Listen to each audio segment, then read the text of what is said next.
Hey everybody, today I'm out here near Vancouver, Canada, taking a look at the all-new 2020 Volkswagen Atlas Cross Sport. Mid-size crossovers are a fast-growing segment in America, not just three-row crossovers like the Atlas, whose sales are really up since it launched in America, but also two-row larger crossovers like the Atlas Cross Sport. This is designed to take on vehicles like the Ford Edge, the Jeep Grand Cherokee, and the Honda Passport very directly. As its name implies, the Atlas Cross Sport is the close relative of the Volkswagen Atlas three-row crossover. They've shortened things up a bit, but they've kept the overall width, and that's one of the big reasons that you might want to look at this over a Volkswagen Tiguan. This is really wide. This is 6 inches wider than the Volkswagen Tiguan. It's really obvious on the outside and, of course, on the inside, where we get a lot more interior room for cargo and passengers back there. Up front, we have the new look for the Atlas lineup. This is actually going to be moving over to the Atlas three-row crossover coming next year, we're told. So we have the R-Line package here, which gets us a more aggressive front end, full LED headlamps in all trims. If you get the top end models, then we do get the steering headlamps, but even the base model is going to get LEDs as well. Active safety is very important for a lot of crossover shoppers, and Volkswagen has decided to include a decent amount of standard equipment on all Cross Sport trims. We have forward collision warning with autonomous emergency braking and pedestrian detection. We also have blind spot warning and cross traffic detection standard. Now, oddly enough, even though the radar sensor up front is standard, we don't get adaptive cruise control until some of the upper end trims. Lane keeping assistance, parking sensors, auto high beams, 360-degree camera system, and autonomous parking are also available. When it comes to competitors in this larger two-row crossover segment, remember that some of the competition will include things like lane keeping assistance and adaptive cruise control standard. And of course, you will find those features in smaller competitors to this, something like a RAV4 or CR-V, if you're looking at upgrading from something like a compact crossover into something like the Cross Sport. At 195.5 inches long, this is about 5 inches shorter overall than the three-row Volkswagen Atlas. Although you should know that the three-row is going to get a refresh for next year. It's going to make it just a little bit longer, but it doesn't really affect the interior dimensions. The big deal here is that they didn't change the wheelbase. So we have the same 117.3-inch wheelbase that we have in the three-row model, but Volkswagen did move the second row rearward, which is something that we don't find in the Honda Passport. I was a little bit disappointed in the second row room in that Honda. Now back here we do have a roof line that definitely slopes more towards the rear than we have in the three-row model, cutting down rear headroom, but we of course have a huge cargo area in the back because this is still a pretty big two-row vehicle. The roof line drop is one important thing to keep in mind because they dropped the roof about 2.3 inches overall to really give this a more aggressive, more sporty look. That's another reason that you might want to look at this category of crossover over something like your average compact crossover in America. We're going to get a V6 engine under the hood, something that we don't generally find in the compact segment anymore. And of course, we're going to get the more aggressive, more stylish looks that we see here. From the rear, you can really see how big the Atlas Cross Sport is, and you can also see that they've attempted to give this a little bit more of a coupe-like profile overall. Although this is not quite BMW X6, it is a little bit closer to BMW X5 in terms of overall proportions, but we do get this more drastically shaped rear glass, which definitely is going to cut down overall cargo practicality in the rear. We have full LED tail lamp modules in the back, which is a nice touch, but oddly enough, the front turn signals are incandescents in every model. One thing that was seen spreading across the Volkswagen lineup, which I do think is a little odd, is this little design treatment down here. These are fake exhausts, and I think they're supposed to be fake quad exhausts, but I'm not a huge fan of the look. They just don't look terribly realistic to me. We do have a 5,000-pound trailer hitch receiver right there if you get the V6 model. Another way to look at the Atlas Cross Sport is, interestingly enough, as sort of the spiritual successor to the Volkswagen Touareg, although this is obviously not as off-road capable as the Touareg ever was. We have 8 inches of ground clearance still, which is definitely good for this particular segment, but the model that we're driving has low-profile 265 with tires on it. Now, 265 with tires are definitely wide for this segment, so that really improves overall handling, but they are low profile, so not quite as good for off-roading. Under the hood, we find two different engines in the Cross Sport, the same two engines that we find in the three-row Atlas. Things start with a 2-liter turbocharged 4-cylinder engine. It produces 235 horsepower. Then we get this 3.6-liter V6 here producing 276. Both are mated to an 8-speed automatic transmission, and front-wheel drive or all-wheel drive is available with either engine option.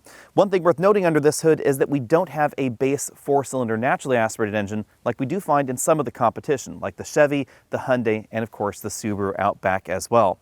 Fuel economy is not exactly the highest in this segment, however, regardless of the engine choice that you make. This 3.6-liter V6 is going to be the least efficient at 19 miles per gallon combined. At least it's the same for front-wheel drive or all-wheel drive. The 2-liter turbo is going to give you the best fuel economy if you choose front-wheel drive, 22 combined for that option. As we see in other two-row mid-sized crossovers, the front seats are a little bit more comfortable than the average compact crossover in America. They're also a little bit wider. So if you're a larger person, you might want to look at something like this over some of those more compact options for the extra size. We have a tilt telescopic steering column with a large range of motion, a brand new steering wheel design right there, a multi-way adjustable power driver's seat with a 2-position lumbar support. I do wish we had a 4-way lumbar support in a model that's like this, but we do have a 3-position seat memory as well right here on the seat itself. It's worth noting that the passenger seat does not have the same range of motion as the driver's seat, however. When Honda created the Passport from the Honda Pilot, they chose not to move the second row seats rearward, but Volkswagen, on the other hand, decided to move them to the back. And that gives us more legroom back here in the second row than we find in the 3-row Atlas. That's really noticeable when I sit right here behind myself. This front seat's adjusted for me at 6 feet tall. I probably have 8 or 9 inches of overall legroom left. This is a very spacious second row, and the rear seats offer a pretty decent recline to them as well. One of the big reasons that you might want to get this over something like a Volkswagen Tiguan, of course, is going to be the overall width in the rear. You could certainly put 3 adults very easily in the back. And even though we have lost a little bit of headroom, my head is just barely brushing the ceiling right here in the center seating position. And if I'm in one of the outboard seats, I don't really have a headroom restriction at all. Now, if you were to have these seats in a pretty upright position, that's going to be a little bit different because then my hair is brushing the ceiling, but in more of a comfortable seating position, it's not really an issue at all. That said, I am a little bit surprised that there was such a reduction in terms of overall headroom back here in the second row. It's also worth noting that this seat design is not exactly the same as the one that we find in the 3-row Atlas. Again, a little bit different than the Honda Passport. These seats offer a 60/40 recline mechanism to them. We also have an armrest right there in the center, and these fold almost completely flat with the cargo area in the back, but they do latch in place, so you have to actually pull the lever over there to get them back up. Behind this hatch, we find one of the larger cargo areas in this particular segment, and certainly more cargo room than you'd find in your average compact crossover in America, just over 40 cubic feet. That's 10 cubic feet more than we find in a Chevy Blazer, about 8 cubic feet more than we find in an Outback or a Nissan Murano, and even the Jeep Grand Cherokee, which has a pretty healthy amount of cargo area and a pretty vertical hatch, it only has 36 cubic feet back here. This cargo area is pretty comparable to the Passport and the Ford Edge, but the interior volume overall feels a little bit more spacious than either of those options. And it's worth noting that even though we have a compact spare tire there under the load floor, there's definitely enough room for a full-size spare if you wanted to do one yourself. As we look around the interior, keep in mind that we are in the very top end trim, so we have a large panoramic moonroof right there over the driver and front passengers' heads. It goes all the way back here to the rear seats, and as you can see, you can actually fit 3 adults right here across the rear seat. We're trying to all stay dry as it's raining outside today. We are driving, again, the top end trim, so we have leather upholstery that is a relatively expensive choice in the Atlas Cross Sport. You get almost up to $50,000 before you get real leather. These seats are both heated and ventilated, however.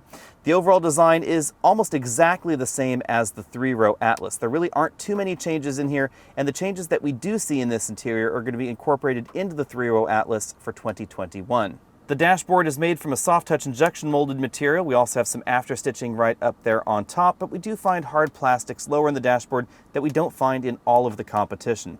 This model does have the optional 8-inch touchscreen infotainment system right here on the dashboard, running the latest version of Volkswagen's infotainment software. It supports Apple CarPlay and Android Auto integration, but it does appear a little bit small in this interior to me.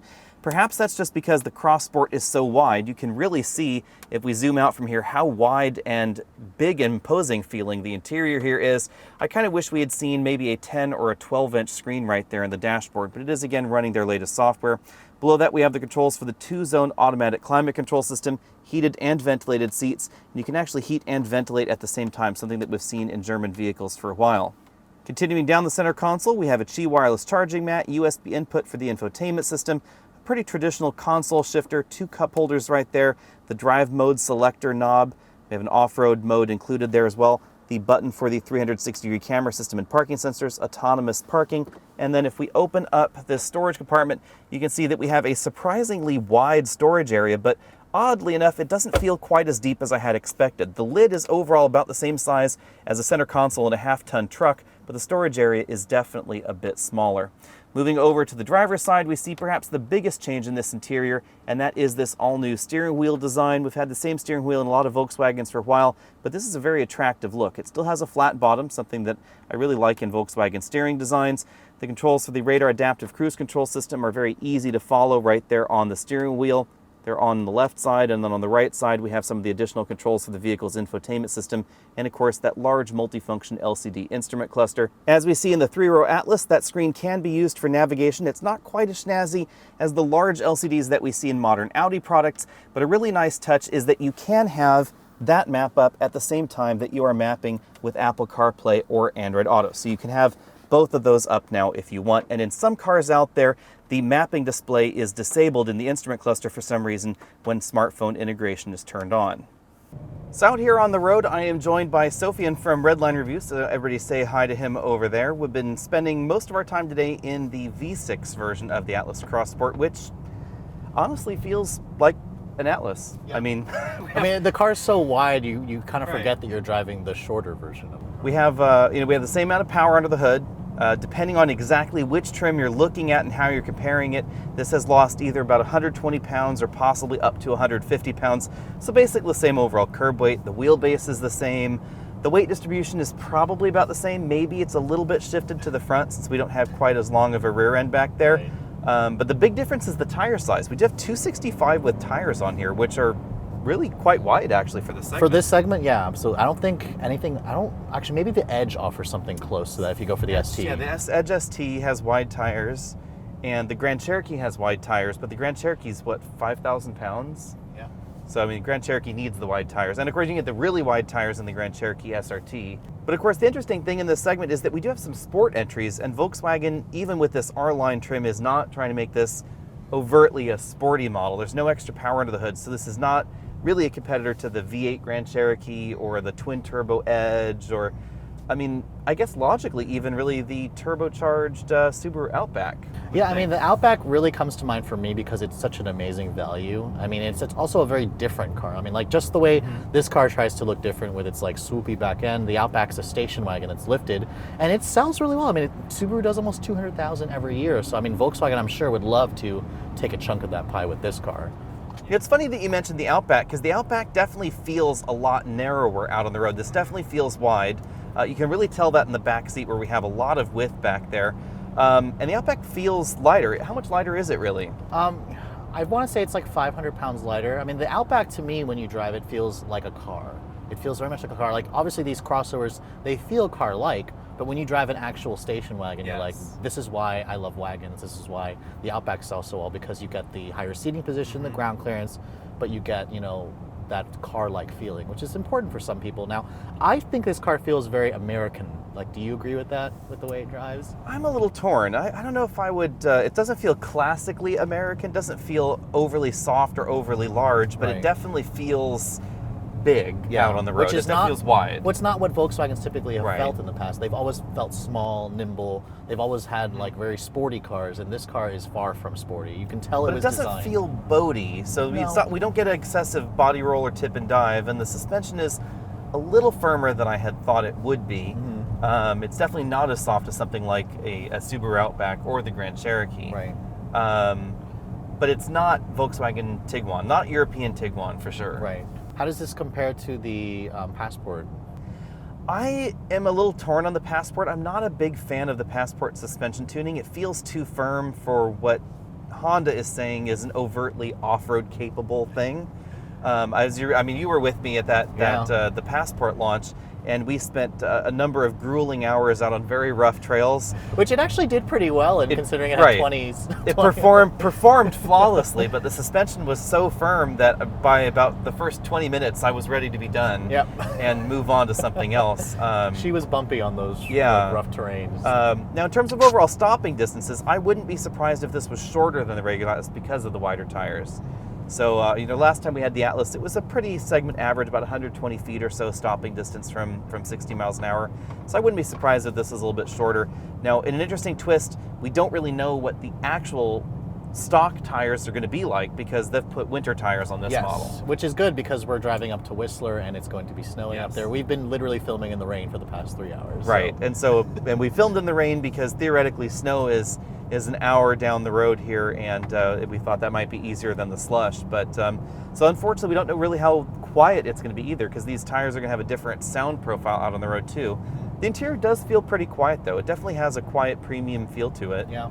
Yeah, I would agree with that. I mean, it's a good thing that it does because the car does feel heavy when you're driving it. So obviously you can tell that they really put in the sound deadening materials in here to make the interior quiet. And it feels very nice in here. I wouldn't say it feels like a luxury car anymore. No, I would say it feels like a premium car. Yeah. So this is definitely a step above RAV4, Tucson, Tiguan, etc. And I think a lot of people may be looking at this in that way. Something that's a little bit bigger, a little bit more premium. And I think it checks those boxes. The steering wheel has a really nice feel to it. Yeah. But the steering is a lot lighter than I thought it would be. I think maybe that's the big thing that I noticed. Maybe that's the American car part. Well, you even were surprised yourself. You put it into sport mode. You're like, oh, I was in sport mode already. Yeah. It didn't feel as sporty as you'd like because you were kind of expecting the steering to get stiffer, the suspension to get firmer. I mean, I think in this segment, the one car that's going to be a really hotly anticipated one is the new Sorento that's coming, because that's also a really big. Intrigued by that. That's a big top seller. And then, I mean, obviously we've got the Santa Fe right now, which is one of your favorites, but it's a little smaller. It's kind of like a tweener. Again. And the Santa Fe is a tricky one because it's smaller on the outside, but it's not really smaller on the inside. It's only a few cubic feet different in the cargo area. It's same amount of legroom basically as this. Right, but again, the Santa Fe has a base naturally aspirated 4, which but it's slower. Yeah, That's much the thing. slower. Much slower. And that base Santa Fe model is not going to have all the same premium touches until you move up to a vehicle that's about the same price as this. So that's a tricky. And then of course, it's never going to have a V6 anymore. They killed the V6, so it's a naturally aspirated or the 2-liter turbo. But the rumor mill is telling us that we may be getting some changes in the Santa Fe, so you have to stay tuned for that, everybody. We'll probably know more later in the 2020 calendar year. Yeah, well, I mean, this segment's getting hot. I mean, we've got the Blazer as well that is probably the looker of the segment. Right. I like the way the Blazer looks. I do like the way the Blazer looks, but it also has a naturally aspirated base engine, which is a little disappointing. The price tag on the Blazer is a little high. Although this is the same price as the Blazer loaded. Yeah. But I think I like this layout and this look overall better than the Blazer somehow. The other big seller in this segment, and one of the longest running entries really, is the Nissan Murano. What do you think about this versus the Murano? My initial opinion is that the Murano is just the overly soft. It's almost the marshmallow, in the segment. Yeah, so the Murano, I always credited it as the car that started the segment, because that car really came out did. in 2003. It was one of the first ones. It was the first car that had a CVT as well in Nissan's lineup. And it was a top seller, but Nissan sales of the Murano they've dropped considerably. Yes, and now the top seller is the Grand Cherokee. Right, and the thing is with the Murano, you're right, it is an overly soft car. The Murano also has the CVT, which I don't mind. It actually pairs up nicely with the VQ V6. I've never been a fan of the design of the Murano. The look of the car just never really. It is very appealed to me. jelly bean. Yeah, it never really appealed. Like, I just kind of thought like it was like a bulbous whale is what it would look like to me on the outside. It wasn't my favorite, but the interior of it was very nice. I mean, you could cross off the two. I think this is a little more appealing. And it's kind of funny because there are 3 entries in this segment that have 3-row relatives and exactly the same basically. So we got the Durango Grand Cherokee pair up. We've got this and the real Atlas, and then we've got the Pilot and the Passport. And the Pilot and Passport, I think, are a little too samey somehow. They didn't update anything. And this one, they definitely took the Atlas and just gave us a shorter one, but they also updated a few things here and there to help keep it fresh. And the dashboard in the Passport just really isn't doing it for me, I think. Yeah, I would agree with that. I also, for me, it's the fact that the Passport's transmission isn't the best, and the back end just looks like the previous generation Explorer to me. Like, you could look at the Passport and just say, oh, it looks like, you mistake it for a Pilot. Versus this car, if you look at the back, it's not the same as a regular 3-row Atlas because the rear end was changed so much. But I would say it's like, in my honest thoughts about this segment, I think that the 3 key entries that are really strong as far as value proposition goes and strong as far as comparison goes are the Outback, because standard all-wheel drive, crazy low base price, right? We then have Santa Fe, which is the boxy alternative. For RAV4 money, you could get something that's this size inside. Or Grand Cherokee, because Grand Cherokee sells so many like cars. 300,000 a year. So many Grand Cherokees move off the lot that there are more options. So you Right. can V6, you can get 3 different V8s, you can get 2-speed transfer cases, you can get locking differentials. You can get an SRT, you can get right. Trackhawk version. And that's, I think, in my head, more of a problem for this $50,000 model. The base one, I think, is good value. The mid-range trims, I think, are really good value. But for this price, or $50,000, 51 according to the window sticker there, you could get a Grand Cherokee with a stitched leather dashboard and a 5.7 liter V8. And the fuel economy is obviously not going to be here, but it's not. But it's not much worse. Right. And I was shocked by that, because this one, 19 miles per gallon average is what the EPA says this 3.6 should get. And that Grand Cherokee with four-wheel drive and a locking differential two-speed transfer case is 17. Yeah. So. And you get almost 100 more horsepower. Yeah, 100 more horsepower. You know, and a ZF 8-speed rear-wheel drive transmission. So that's in my head, I think that's the tougher competitor at this price point. It's not going to handle quite like this though. No, I think it's a little more floaty boaty, a little bigger, a little more trucky. Yeah, that's a good way to describe it. So bottom lining this guy out on the road, what would be your top 3 picks in this segment? I think my top 3 picks would be this one, the Grand Cherokee, and the Santa Fe. Okay. So for me, I would probably do Outback. Santa Fe is also a good one, and then I'd look at this one too, just because I like how roomy it is. Wow, Outback, Santa Fe. Okay, so only one different. Anyway, with that out of the way, let's dive into the pricing. If you want to delete the third row on your Volkswagen Atlas, it will save you a bit of cash. The S-Trim 2-liter turbo is going to start at $30,545. Now, on the surface of things, that looks notably more expensive than something like a Hyundai Santa Fe or a Chevy Blazer. It's going to be about $4,000 more than the base Santa Fe. But remember, the base Santa Fe comes with a lot less power because it doesn't have a turbocharged engine standard. In fact, if you were to equip the competition with a turbocharged engine, they're going to be usually a little bit more expensive than this. This is less expensive than base models of the Edge, the Grand Cherokee, the Passport, and the Murano, of course. But on the other hand, if you want a V6 engine, that's going to set you back at least $37,345, and we do have a base V6 engine in some of these entries, like the Grand Cherokee, the Passport, and of course that Murano. If you get carried away with options, like the configurator on this particular model did, then you'll end up right about $50,000. Now let's talk about getting some key options in your Atlas Cross Sport. If you want leatherette seats, cloth is standard. That'll set you back at least $34,000. If you want parking sensors and adaptive cruise control, you need to be prepared to spend at least $36,000. It's not too bad of a bump from the overall base price. But if you want leather, that's going to be a lot more expensive. You'll find that only in the SEL trim and above at $46,000, nearly the top end price for the Atlas Cross Sport. And if you want the traffic jam assist and the digital dashboard that we were looking at here, that's a little bit easier to swallow, right around $40,000 or so. As some of you may recall, the Atlas 3-row crossover is my top family pick in America, but does that make this my top pick in the premium 2-row crossover segment? Well, at the moment, I have to say it's hard to go wrong with the Atlas Cross Sport. I really like the overall blend of style, features, and value that we find in the Cross Sport at the moment. This has a very reasonable price tag overall, as long as you don't get carried away with options. $50,000 for this top-end model does seem to be just a little bit pricey, but the bulk of the Cross Sport models on the dealer lots are actually going to be a pretty good value, as long as you don't need features like real leather in that top-end trim, or of course some of the more expensive options that we find on this particular model. I also like the overall styling of the Atlas that has been translated very successfully into this 2-row model. It's very comfortable, and if you're looking for a crossover that has 2 rows but is very accommodating for child seats, that's one of the big reasons that I think you might be interested in something like this Cross Sport. It's going to be a lot easier to mix child seats and adults in that back seat, and you're definitely going to get an absolutely enormous amount of room back there for rear-facing child seats. Let me know what your top pick would be in this segment down there at the moment. I have to say that for me, it would be a tough choice between this and something like the Hyundai Santa Fe, but mainly the less expensive versions of the Santa Fe, trying to be more of a discount option there. I don't think that those options are as fun as this to drive out on the road, or quite as stylish either. Let me know what you think about that down there in the comment section below, and of course be sure to check out all of our related videos. Find us over at facebook.com/AlexandAutos, Instagram, all those other social things, and I'll see you later.